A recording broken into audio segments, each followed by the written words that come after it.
हाल बदलो सर्कल छोड़ा गलबात वड्डी है एक पीछे लग दिया सत गिरवा। अपने म्यूजिक से कर रहे हैं हर दिल पर राज, जो चाहा वो पाया, अपने धुन पर पूरी दुनिया को नचाया। वो है global icon the India's first pop singer Diljit Dosanjh. Please welcome the biggest Punjabi artist on the planet, Diljit Dosanjh। ऐसा कोई नहीं होगा जो इस नाम को नहीं जानता होगा। आज इनकी सक्सेस से सब कोई वाकिफ है, लेकिन क्या आपको इनकी स्ट्रगल लाइफ के बारे में पता है? एक टाइम था जब लोग इनकी बदनामी क्या करते थे और आज वाहवाही कर रहे हैं। साल का था तो 18 से आज मैं 33-34 साल का हूँ, तो इसमें बहुत सारी गलतियाँ ऑब्वियसली बंदा करता है, ये एज है, कई बार गलती हो जाती है। 22 साल से इस इंडस्ट्री में हैं, लेकिन आज वो मुकाम पाया जिसकी वो चाह में थे। और क्या है इनकी शादी का असली सच? अपनी पर्सनल लाइफ क्यों सबसे छुपाते हैं? तो hello guys, welcome to talk about you. आज की इस वीडियो में हम दिलजीत दोसांझ की लाइफ की वो अनसुने राज जानेंगे जो आपको कोई नहीं बताएगा। दिलजीत दोसांझ एक लोअर मिडिल क्लास फैमिली से बिलोंग करते थे। इनकी डेट ऑफ बर्थ 6 जनवरी 1984 है। इस टाइम ये 40 साल के हैं। इनका जन्म लुधियाना के एक पिंड दोसांझ कला में हुआ है, जिसकी वजह से इन्होंने अपना सरनेम दोसांझ कर रखा हुआ है। इनके पापा एक रोडवेज इंस्पेक्टर थे, वहीं मम्मी हाउसवाइफ थी। इनके घर में बहुत ही ज़्यादा आर्थिक तंगी थी, जिसकी वजह से दिलजीत ने अपनी शुरुआती पढ़ाई एक सरकारी स्कूल से की हुई है। इनका पढ़ाई में मन बिल्कुल नहीं लगता था, लेकिन एक दिन मैम ने कहा कि जो बच्चा क्लास का पोयम जल्दी याद करके सुनाएगा मैं उसे घर जल्दी भेज दूंगी, जिसकी वजह से दिलजीत ने पोयम जल्दी से याद करके मैम को सुनाया। और वो पोयम मैम को इतनी अच्छी लगी कि दिलजीत से कहा कि तुम रोज मुझे पोयम याद करके सुनाओगे, और इनको हर फंक्शन में पोयम सुनाने के लिए बोला करती थी। दिलजीत की इस पोयम सुनाने की कला को देखकर कहीं ना कहीं इनके मम्मी पापा को ये आभास हो गया कि दिलजीत को म्यूजिक में बहुत ज़्यादा इंटरेस्ट है। लेकिन उन्होंने ये सोचा कि ना तो हमारे पास पैसे हैं और ना ही इस पिंड में ऐसी कोई व्यवस्था है जो दिलजीत को संगीत सिखा सके। तो उन्होंने दिलजीत के मामा को बुलाया और उनके साथ दिलजीत को लुधियाना भेज दिया। तब इनकी उम्र मात्र 10 साल थी। 10 साल की उम्र में इनको ये लगा कि मेरे मम्मी पापा ने मुझे खुद से दूर कर दिया, और बहुत अकेलापन भी फील करने लगे, जिसकी वजह से ये अपने मम्मी पापा से बहुत दिनों तक गुस्सा भी रहे।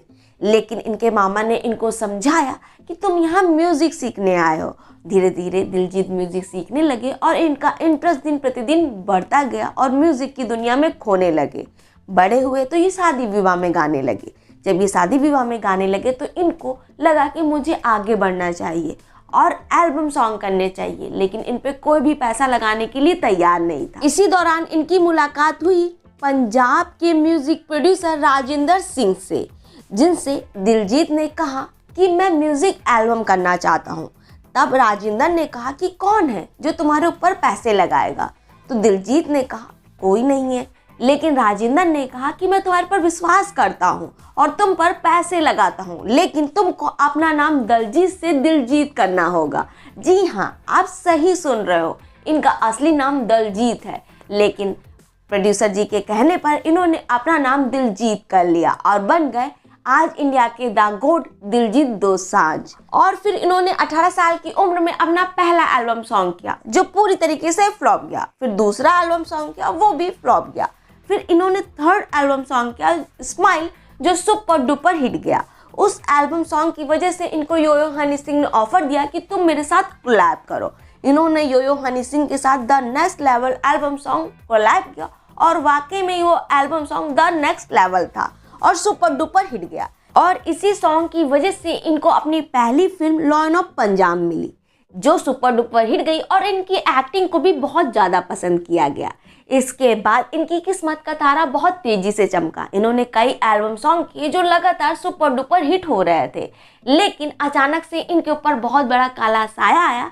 इन पर ये इल्जाम लगने लगे कि इनके सॉन्ग की वजह से नाबालिग नशे और शराब पीने के लिए प्रेरित होते हैं, जिसकी वजह से लोग इनके घर के बाहर आंदोलन करने लगे और इनको गाने बनाने और गाने के लिए रोकने लगे।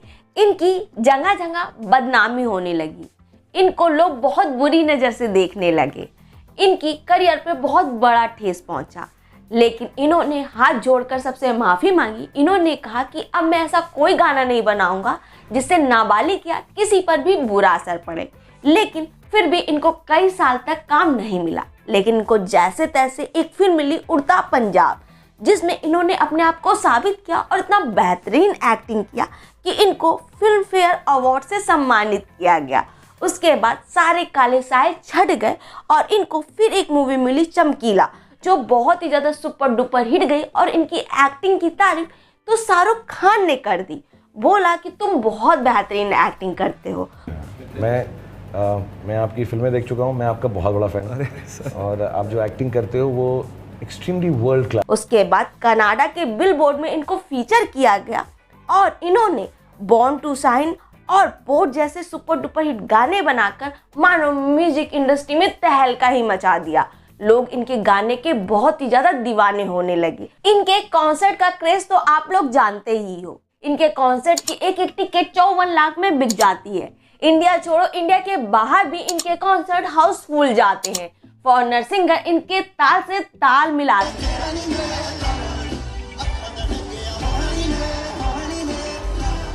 एक टाइम था जब माइकल जैक्सन के लोग पागल होते थे, वैसे दिलजीत दोसांझ के लिए पागल हो रहे हैं। ये इंडिया के ऐसे पहले सिंगर हैं जो वर्ल्ड वाइड जिन्होंने इंडिया को पहचान दिलाई है। ये इंस्टाग्राम पर भी बहुत ज़्यादा एक्टिव रहते हैं। इनके इंस्टाग्राम पर 24.6 मिलियन फॉलोवर्स हैं। अब बात करते हैं इनके शादी के सच का। जी हाँ, दिलजीत दोसांझ शादीशुदा हैं। इनकी वाइफ का नाम संदीप कौर है और इनका एक बेटा है, लेकिन इनका डाइवोर्स हो चुका है और इनकी बीवी और बेटे यूएस में रहते हैं। ये अपनी पर्सनल लाइफ जल्दी डिस्कस नहीं किया करते हैं क्योंकि ये कंट्रोवर्सी से दूर रहना पसंद करते हैं। रब्बा मेरे दिन ये ना ढले, वो जो मुझे ख्वाब में मिले, उसे तू लगा दे अब गले।